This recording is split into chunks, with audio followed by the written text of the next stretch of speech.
She was told she was too old to fly, that her time had passed. No ceremony, no salute, just silence and a form to sign. But when the skies fell silent and 6 lives hung in the balance, the only one who answered wasn't on the flight roster. She was in the shadows, with grease on her hands and fire in her heart. Evelyn McCall didn't ask for permission. She just got in the cockpit and rewrote what courage looks like. This isn't just a story about an aircraft. It's about the quiet warriors the world tries to forget, and what happens when they rise one last time. They told her, flatly and without feeling, "You're not a pilot anymore, ma'am. You're just here to sign the paperwork." That was it. That's all they brought her back for. Not to fly, not to lead, not to be remembered. They summoned her only to witness the slow erasure of something once sacred. She wasn't meant to touch the controls. She was meant to disappear quietly with her signature on a page. No one on that base knew she'd once flown that very jet, tail number 706, through fire and sandstorms, through skies lit with tracer rounds and chaos. They didn't know the damage etched into its metal skin mirrored the invisible scars on hers. They told her the jet was obsolete. They told her she was too. She'd done her part. She could go now. But when the call came, urgent, desperate, and the hangar stayed shut and every pilot stood frozen in doubt, she didn't hesitate. She didn't ask. She didn't need permission.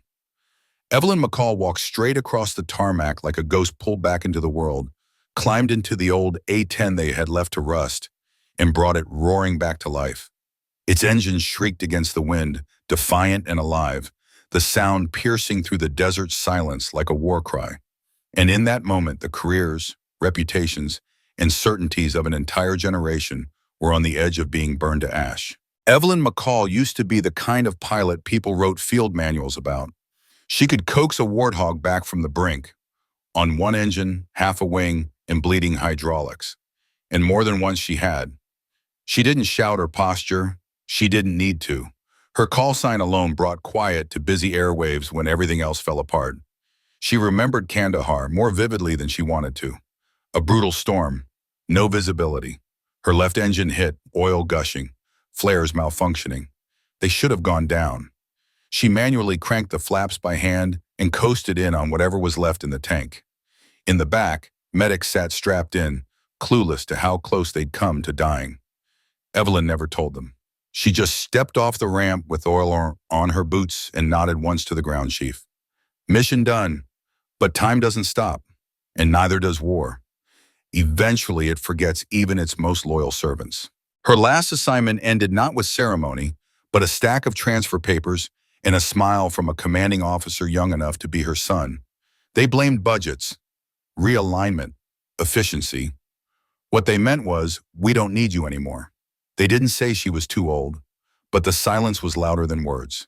She gave them her wings in a windowless office, handed over her identity, her fight, her life. Then she boarded a commercial flight home. No fanfare, no one waiting, just a well-worn duffel and 2 logbooks. Her only proof that she'd ever mattered. Her seat was near the back. The coffee was bitter. The ending felt unfinished. Civilian life was quieter than she'd imagined, and far lonelier. She bought a modest home on the edge of a windswept town in New Mexico, a place where even the wind seemed to speak more often than the people. She tried teaching once, Cold War tactics, evasive maneuvers, things learned from sweat and instinct, but the students weren't interested. They looked at her like a relic, so she stopped teaching. Most mornings she wandered the dusty trails behind her house. In the evenings, she sat alone with old mission audio she digitized, listening not out of nostalgia, but because it was the only place she still existed. The missions had remembered her, even if the world hadn't. Then one Monday, the letter arrived. Stiff military stock, that distinct envelope you don't throw away without reading. No greeting, no apology, just a request for technical expertise on the decommissioning of airframe assets at Fort Quintero. Report no later than 0814 next month. No ceremony, no fanfare, just a line item, tail number 706, her jet. And suddenly, Evelyn McCall had a reason to pack again. She wasn't here to fly, not yet, but something deep inside her, something that had been locked away for years, shifted. The first thing she noticed stepping back onto Fort Quintero wasn't the noise of turbines or tower calls. It was the voices. Young, loud, brimming with the kind of certainty that only comes from never having been tested. The base had changed, or maybe it was the people. Either way, it didn't belong to her anymore. She wore her old boots, still regulation, still polished to a mirror shine, still snug across the arch. But around her were sneakers, wireless comms, and aviator sunglasses worn more for the look than the sun. The new generation had arrived. They had simulations in their reflexes, protocols in their blood, and none of them knew what she'd done. Not yet. She kept to herself, unnoticed and unimportant. The base had changed since her time. Everything moved faster now. Pilots who flew drones like they were holding gaming controllers. Talking in acronyms she no longer recognized. No one saluted her when she passed. Of course not. Her name wasn't on the roster anymore. Her wings were hidden under a borrowed field jacket. Her identity reduced to a temporary visitor's badge clipped to the front like a joke no one got. To them, she was just the fill-in mechanic, brought in by command to help check inventory while the brass figured out what to scrap and what to save. An old hand, probably good with tools but irrelevant in the digital age. They didn't ask who she was, and she didn't offer it. At first, it didn't bother her. She wasn't there for recognition. She didn't come back to chase medals or remember old battles. She came back for one reason: tail number 706. The Warthog sat behind 2 layers of chain-link fencing at the edge of the lot, where retired aircraft waited for the slow shuffle to Arizona or to become silent relics in foreign museums. On her first day back, Evelyn walked straight to it. Clipboard in hand, she moved with quiet precision, her gaze tracing every line of the fuselage like she was reading sacred text. Dust clogged the intake vents. The canopy had been sealed shut. A red warning tag fluttered from the gear lever like a half-raised flag, forgotten in the wind. No one else gave it a second glance. On the second day, she asked to go inside. A young tech, fresh-faced and full of easy confidence, told her command had it marked for teardown. He smiled with perfect teeth, the kind that had never clenched through turbulence or flinched at smoke in the cockpit. "No point going in," he said. "Parts are already spoken for." Evelyn nodded. She didn't argue, but she came back anyway. Every morning before the first names were called, before the day's briefings kicked off, she made her rounds, slow, deliberate, like a priest walking through a ruined cathedral. She inspected the flaps, tapped 2 knuckles against the fuselage and listened, ears trained for the kind of echo only someone like her could understand. Some of the younger crew laughed behind her back. Granny Warthog, they called her. A few wondered aloud if she'd once flown something long ago. No one bothered to find out, and Evelyn never corrected them. She wasn't looking for their respect. She was there for something older, quieter. She was there to listen. Not to them, but to the plane. The Warthog spoke. Every crack in the paneling, every soot-smeared vent, every faded decay that had once shimmered in the burning Afghan light, it all still whispered its story. Beneath the layers of dust and silence and bureaucracy, the fighter still lived. Sometimes Evelyn stood beside it as the new jets took off, sleek F-35s screaming skyward like silver ghosts. The others watched those birds with awe. Evelyn watched them with detachment. She didn't resent the future, but she remembered the past, and so did the Warthog. One evening, with her palm resting gently on the side of the jet, a young lieutenant strolled by and tossed a remark over his shoulder. "You really think that thing's worth saving?" She didn't even turn her head. "Depends who's flying," she replied. Then she turned back to the aircraft, unaware, or perhaps very aware, that the boy had no idea who he was talking to. He didn't know that the quiet woman in the scuffed boots had once flown through storms that would have shattered him. She didn't need a patch or a uniform to prove it. The Warthog knew. It began with silence. Not the routine kind that came with protocol delays or bad reception, but a silence that lingered just a little too long. It made command nervous. A recon patrol had been checking in from the mountain range near the Colorado border. It was just a test op, standard joint exercise, nothing special. 2 surveillance drones and a 4-man ground team. Routine. Nothing in it worth reporting, let alone worrying about. Until the voices vanished. No distress signal, no scramble code, just absence. Command gave it time. Storms came and went in that region. Equipment sometimes glitched. But after 30 minutes, they pinged the backup drone. Static. They checked the last known coordinates. Rough terrain, sharp ridge lines, dense pines stretching across steep ravines. Only one access road in or out. Still, no one panicked. A minor delay. Until the feed blinked, flickered once, stuttered, and died completely. That's when the air shifted. In the radio room, breaths tightened. Evelyn felt the shift before she even heard it. It was in the transmission, those clipped sentences, the way the junior officer suddenly fell silent. Something wasn't right. Command worked the checklist with cold precision. Not a single chopper unit ready. The closest Blackhawks were grounded, engines pulled apart, fuel lines half disconnected. The only medevac bird nearby was already out, rerouted hours ago for an unrelated mission. There would be no backup anytime soon. The colonel's voice cut in, calm, deliberate. Stand down. Wait for support. An official decision made with surgical detachment. Inside the hangar, Evelyn crouched beneath tail number 76. Her hands moved over the pressure seal like she was reading Braille, every detail known by instinct. Overhead, a nearby radio crackled, a steady murmur of base communications, little more than white noise. Then something flickered, barely a pulse, a faint tremor across a frequency no one used anymore. It had once been for emergency alerts between squadrons, long disabled from most modern gear. But Evelyn, years ago, had wired it into her own handheld, quietly, secretly, just in case. Her earpiece hissed, garbled, choked in static and wind, not even a full sentence, just fragments.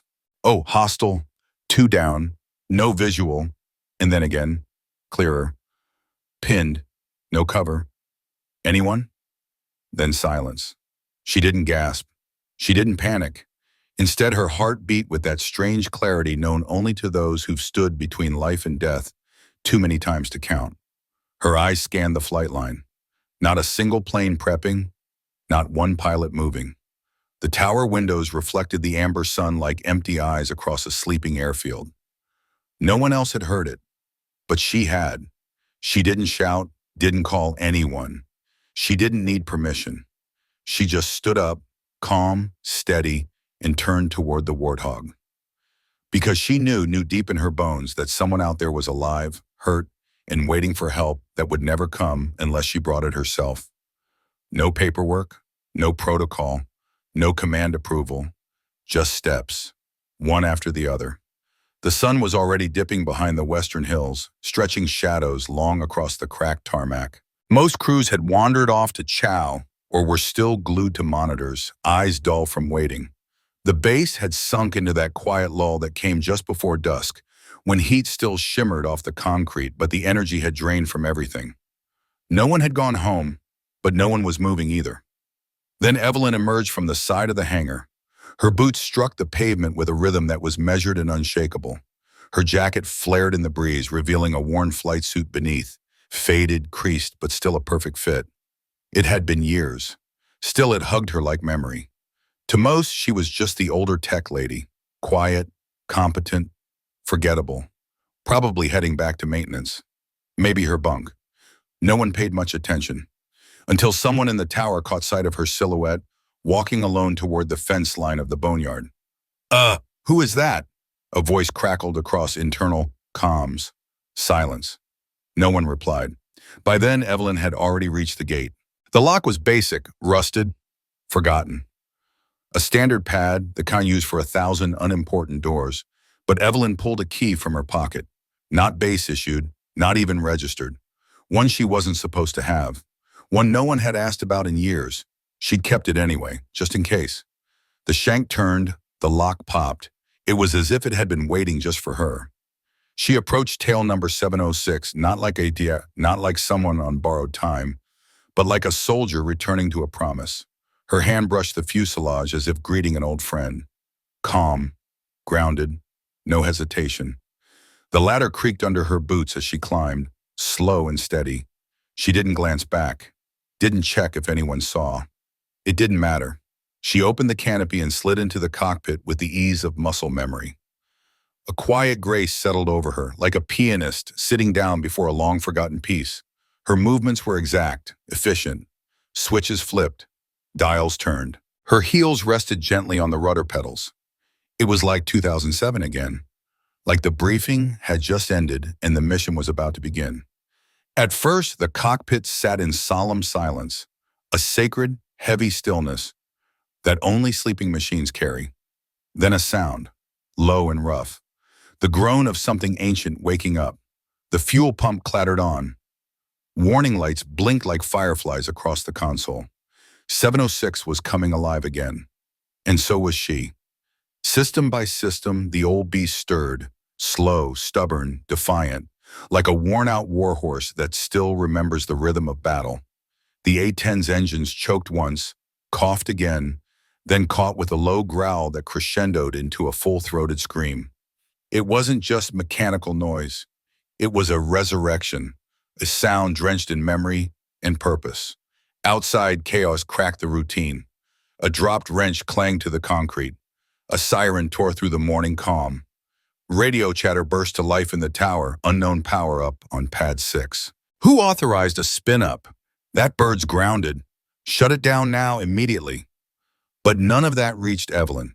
Inside the cockpit, she sat still and silent, eyes fixed ahead, hands molded to the stick like they'd never left it. When the radio crackled her name, she didn't flinch.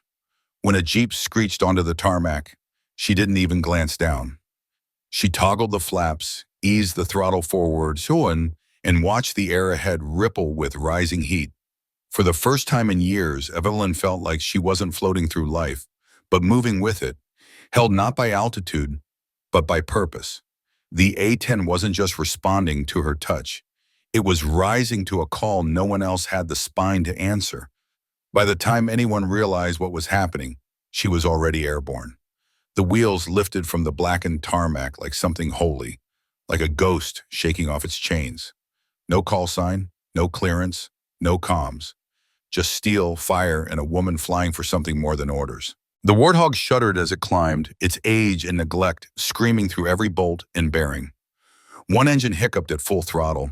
Half the HUD flickered with interference.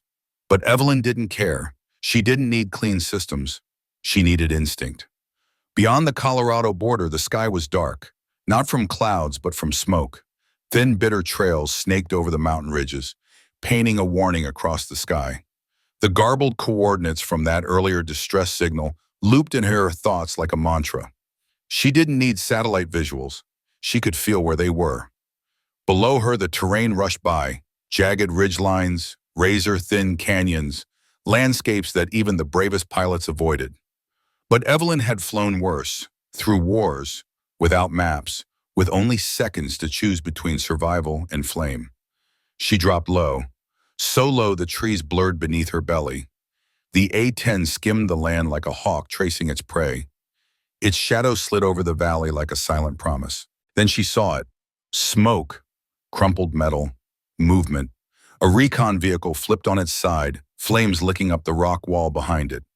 Not far off, a convoy of unmarked trucks formed a crescent around an exposed outcrop. American soldiers were pinned there, scattered, crouched behind rocks, bodies tight against cover, trying to stay unseen, to stay alive. And the trucks were getting closer. No backup, no air support, just her. Evelyn banked left hard, so sharp the frame rattled like it might shake apart. Her cannon was barely loaded. Half the systems had been locked down since the plane was marked for scrap. She didn't have time to override protocols, so she chose carefully.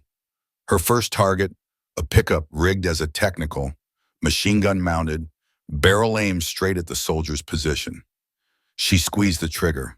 The GAU-8 Avenger didn't speak. It roared, a deep, apocalyptic growl that cracked the sky in two. The truck vanished in a fireball, shrapnel spinning into the dirt like angry bees. The convoy scattered, panicked, unsure where death was coming from. Evelyn didn't wait for them to regroup. She dove. So steep the blood rushed from her head. So fast it would have made a flight surgeon curse. The targeting system blinked nonsense, but she didn't need it. She flew on feel, on weight, on memory, on muscle that remembered what computers forgot. A second truck lit up dead center. She jerked hard to avoid a missile that screamed past her wingtip. No countermeasures left, but she didn't blink. The warthog groaned again. Warning lights flashed across her screen like a death sentence. Engine 2's fuel line showed pressure dropping fast. Evelyn didn't ease up. She wasn't flying this bird home.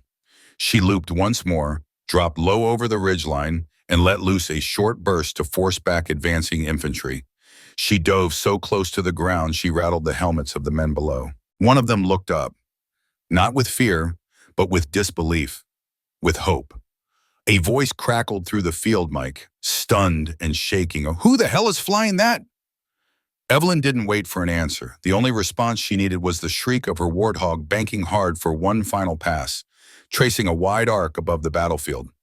Her breath steady, hands clenched tight around the controls, she dropped low once more.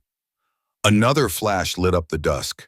A cannon burst tearing through the silence like a blade through cloth. The ground rolled beneath her, erupting in fire and dust. She kept her run tight, brutal, calculated. The hillside exploded beneath her barrage. The last enemy convoy swerved, wheels scrambling for traction, then turned and fled into the shadows. Silence followed, not the peace of a battle won, but the uneasy, grudging quiet of an enemy that had realized something far more dangerous than being outgunned. They were outflown. And the air now belonged to someone they had long since dismissed, a woman who flew like the sky was hers by right. Smoke trailed behind the warthog as it limped back toward base beneath a bleeding, twilight sky. One engine had shut down mid-strike, dead weight on the port side. The second coughed and wheezed, jerking her slightly off course every few seconds. The left landing gear had taken a hit, shrapnel most likely. Evelyn wasn't sure it would hold. Inside the cockpit, the acrid sting of burned wiring mixed with sweat and scorched metal. Warning lights blinked like tiny stubborn stars refusing to die. Every adjustment she made came with a groan from the airframe. Not a protest, but a promise, as if the plane itself was holding on for her, unwilling to give up until she was home. The base finally appeared on the horizon. Evelyn keyed into the control tower, voice calm, stripped of any pretense. "Quintero Tower, this is Warthog 706. I'm coming in hot. No flaps, no left gear, no time for discussion." A pause, then static cracked and a voice came through, tense. "You're not cleared for landing. Repeat, you are not." She cut the signal.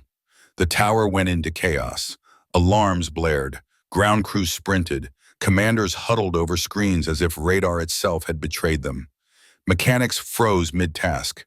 Out near the hangars, soldiers and techs filtered out, drawn by the low growl of a jet flying in alone. Angry, broken, determined. No escort. No formation. Just one aircraft refusing to fall. The warthog approached the runway low, skimming the outer fence like a wounded hawk on the final stretch home. Evelyn's heart was steady, every movement instinctive now. The left gear sagged visibly, its integrity failing. The HUD flickered. A warning alarm blared, piercing and relentless. She didn't resist the drag. She leaned into it, guiding the descent by instinct, like a rider taming a wild stallion. The first kiss of the wheels against the tarmac was almost gentle. Then a bounce, then the left gear gave out. Sparks exploded as the undercarriage scraped across concrete. The aircraft groaned, a grinding shriek as it twisted sideways, tearing into the runway before finally sliding to a reluctant stop. Stillness. No one moved. The canopy hissed open. Evelyn rose, slow and deliberate, her boots crunching against scorched paint and grit. Her flight suit was caked with grime, hair matted to her face, hands trembling. Not from fear, but from the adrenaline slowly bleeding away. From the far end of the runway, the base commander stormed forward, flanked by two officers. His face burned red, uniform askew, rage barely restrained. "You had no clearance," he barked, stopping just 3 feet from her. "You hijacked a grounded aircraft and broke half the damn rule book." Evelyn didn't flinch. She met his fury with absolute stillness and replied, level and clear, "But I brought them back." Behind her, a military Humvee rolled up and stopped. The doors opened. 4 soldiers stepped out, dusty, bruised, bloodied, but walking. One leaned on a medic, His leg bound hastily. Another turned to face Evelyn. Wordless, he raised his hand in salute. Gasps rippled through the gathering crowd. Pilots, mechanics, officers who had laughed behind closed doors. The ones who said she was too old, too reckless, too broken. Now they stood silent, watching the scene piece itself together. The old aircraft, the older pilot, and the impossible mission no one had been willing to fly. Evelyn didn't explain. She didn't need to. She handed her helmet to the commander and turned away, walking past him as if he were nothing more than another formality. Irrelevant now, because she had nothing left to prove. Everything she needed was behind her. 6 soldiers breathing because she'd said yes when the rest waited for orders. And for the first time in years, Evelyn McCall wasn't a relic. She was a reckoning. No one expected the footage to explode the way it did. But one of the recon soldiers, pinned and bleeding behind shattered stone during the ambush, had done something no one imagined. He activated the encrypted feed on his helmet cam and aimed it at the sky. The footage was grainy, unstable. But it didn't matter. Clarity wasn't what made it unforgettable. It was the scream of the A-10 as it dove between cliffs, the thunder of cannon fire cutting through smoke and chaos. The silhouette of a jet flying like hell itself couldn't catch her. The cannons had gone quiet, but the memory remained. Thunder rolling across the valley as enemy vehicles erupted in flames one after another. Through the haze and smoke, a lone jet cut through the sky, circling like a ghost refusing to vanish, a defiant echo of something unstoppable. Within hours of her return to base, security couldn't contain what had happened. Word slipped onto a private veteran forum, just a trickle at first, then a flood. No call sign, no briefing, no official record, just footage of one jet moving like vengeance itself. They didn't know her name yet, but they were already calling her the Ghost of Quintero. At the Pentagon, no sirens blared. Instead, a quiet unease crept in like a cold draft. Whispered questions turned into tense conversations in closed rooms. Who approved the mission? How did she get her hands on a combat-ready aircraft? Who authorized its operation? And more importantly, who had the audacity to ground her in the first place? The confusion gave way to outrage, but not directed at her. No one was angry with Evelyn McCall. The fury burned toward those who had erased her, those who had shut the door on her without ever looking back. Within weeks, 4 senior officers, among them the base commander, were under review. 2 were suspended as investigations deepened. 1 handed in his resignation before the first hearing. The 4th tried to deny knowledge until a trail of emails, each stamped with his own signature, told another story. Then came the envelope. Plain unmarked, left on her bunk without ceremony. Inside, a simple message. Report to Washington, 0700. Dress uniform. There was no fanfare waiting for her in D.C., no cameras, no reporters, no podiums. But when Evelyn stepped into the Pentagon's hall, dressed in the very uniform they once told her she'd never wear again, something happened that hadn't in years. Every officer in the room, no matter their rank, no matter how many bars or stars adorned their shoulders, stood, not out of protocol, not because someone gave the order, they stood because they knew. They had seen the footage. They understood what it meant to navigate mountain terrain without radar, to ignore bureaucracy when lives were at stake. They knew the weight of answering the call even after being cast aside, because each of them had once felt it too, what it meant to be forgotten and still rise. The Secretary of the Air Force approached, opening a modest case. Inside lay a distinguished flying cross, polished until it gleamed. Evelyn didn't weep. She didn't smile. She simply gave a solemn nod as the medal was pinned above her heart, just over the same unit patch they used to mock in briefing rooms. Then she turned and walked out. She hadn't come for applause. She came because, finally, someone had remembered what she was made of. Back at Fort Quintero, the battered old A-10 Warthog she'd flown had been moved into the largest hangar on base. It stood untouched, scarred and scorched, a relic of something ferocious. Spray-painted in bold white stencil along its side were the words, "Retired by command, resurrected by courage," and Evelyn. She never spoke of that night, never corrected those who still called her ma'am without knowing her story. But every time a young pilot passed her in the corridor and offered a crisp salute, she returned it, steady, simple. Because not all metals shine. Some come forged in silence, carried in the weight of steel and memory, in the echo of a forgotten jet that refused to stay grounded. They thought she'd return to the sky. After the medal, after the investigation that sent tremors through the chain of command, after every pilot on base looked at her with a new kind of reverence, they assumed she'd reclaim the cockpit. And she could have. She was a hero now, officially. The woman who flew 6 soldiers home in a jet, held together by instinct and sheer will. She could have taken any post she wanted. They even offered her a brand new F-35, top of the line, untouched. But Evelyn only shook her head and offered the faintest smile. "I didn't come back to prove I can still fly," she said quietly. "I came back because no one's teaching these kids how to survive when everything falls apart." So they gave her a different seat, a small, windowless classroom tucked behind one of the older admin buildings. The paint peeled from the walls. The whiteboards bore the ghosts of 100 erased missions. 4 training simulators sat in a line, outdated, a little stubborn, just like her. But Evelyn didn't need shine. She needed time. She needed silence. She needed raw recruits, bright-eyed, full of theory, untouched by fire. At first, they called her ma'am with stiff, uncertain politeness. Some looked at her as if she were a myth brought to life. And quietly, without fanfare, Evelyn began to teach them how to fight, not just with systems and coordinates, but with instinct, with courage, with the part of you that doesn't break when everything else does. Because anyone can fly when things go right. But Evelyn McCall had come to teach them what to do when it all goes wrong. They looked at her like she was part of another era, like a museum piece still walking among them. Whispers followed her steps through the hallway, half curiosity, half dismissal. Isn't she the one who got grounded?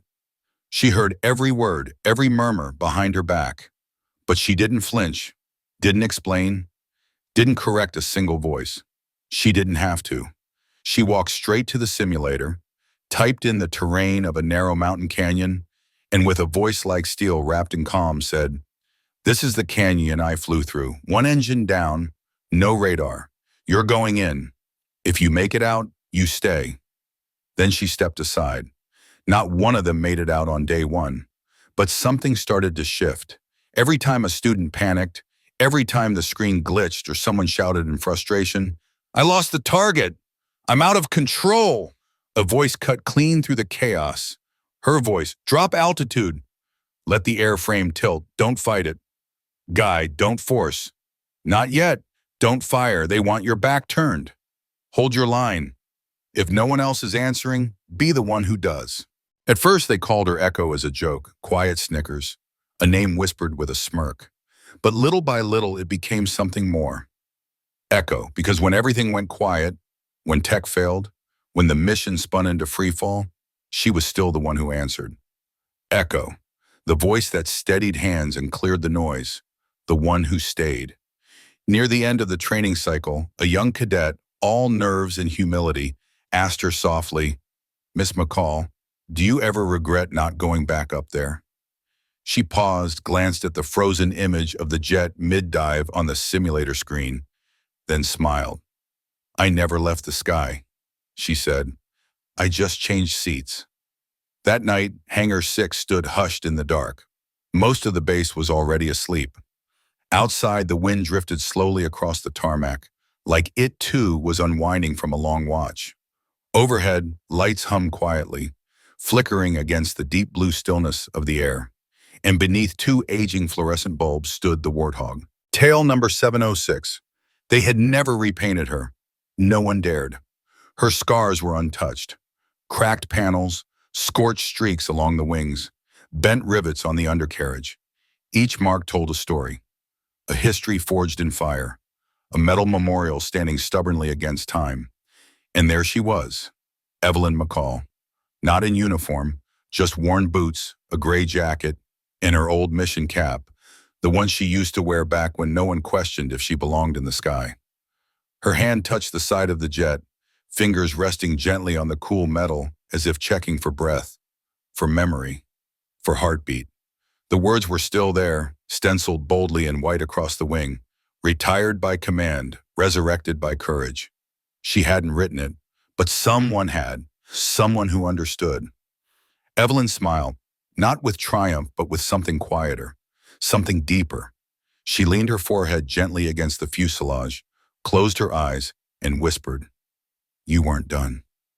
A beat passed. Then, softer than breath, "Neither was I." A gust slipped through the cracked hangar door, swirling dust into the light's beam, brushing her hair, catching in her breath. She didn't move. For a moment, it was just her and the warthog. Two survivors, two warriors written off too soon. They had burned too brightly to go quietly. No fanfare, no medals, no final call sign, just silence. And in that silence, Evelyn had found something real. Not recognition, not glory, but peace, because she hadn't needed the world to validate her. She'd proved it to herself. That when the world calls you finished, you don't argue. You act. She took one final step back, one last look at the machine that had carried her through fire, and turned toward the dark stretch of runway beyond. Overhead, a single jet roared past in the sky, one of her students, surely. Maybe flying the same canyon she once flew through for real long ago, when everything was on the line. She watched its lights vanish over the horizon, and for the first time in a long time, Evelyn McCall smiled. We live in an age that it trades wisdom for speed, depth for convenience. But Evelyn's story reminds us, some people aren't outdated. They're just waiting to be needed again. She didn't have to return to the sky to belong there. She had never truly left. She didn't do it for the medals, the applause, or the headlines. Evelyn never stepped forward because she wanted the spotlight. She stepped forward because it needed to be done. When others hesitated, she didn't. When the room fell silent, she found her voice and used it. Not to be heard, but to make sure that courage didn't disappear quietly. And it makes you wonder how many Evelyns are walking quietly among us today. Veterans who wore the uniform with pride and now wear time in their hands and shoulders. Retirees whose wisdom is tucked into every wrinkle earned from decades of hard work. Elders who built the foundations we now take for granted. Parents who sacrifice silently, choosing family over recognition. Men and women whose stories are woven into our daily lives, but often overlooked in a world that rushes toward what's new, forgetting who made any of it possible. Maybe you've met an Evelyn. Maybe you are one. That time you stepped up, even when no one asked. That moment you acted not because anyone would see it, but because it was the right thing to do. When you stood tall, alone, because your values wouldn't let you sit back down. So now we ask you, who is your Evelyn? Who is that person you know who refuses to give up, even when the world has already written them off? Who's still carrying that fire inside, long after others have turned away? Tell us. Share their story in the comments, or yours. These stories matter. They deserve to be told. They deserve to be remembered. And if Evelyn's journey stirred something in you, if it reminded you of your own inner strength, of someone you love, of the legacy you're part of, then please tap the like button. Subscribe if you want to hear more stories that honor quiet strength and lasting courage. And most importantly, send this to someone who might need the reminder today that being retired doesn't mean being forgotten. Sometimes the bravest voice isn't the one that shouts. It's the one that stays soft, steady, and refuses to go silent when the world needs to hear it most. Thank you for being here. It's a privilege to tell these stories and to remember together.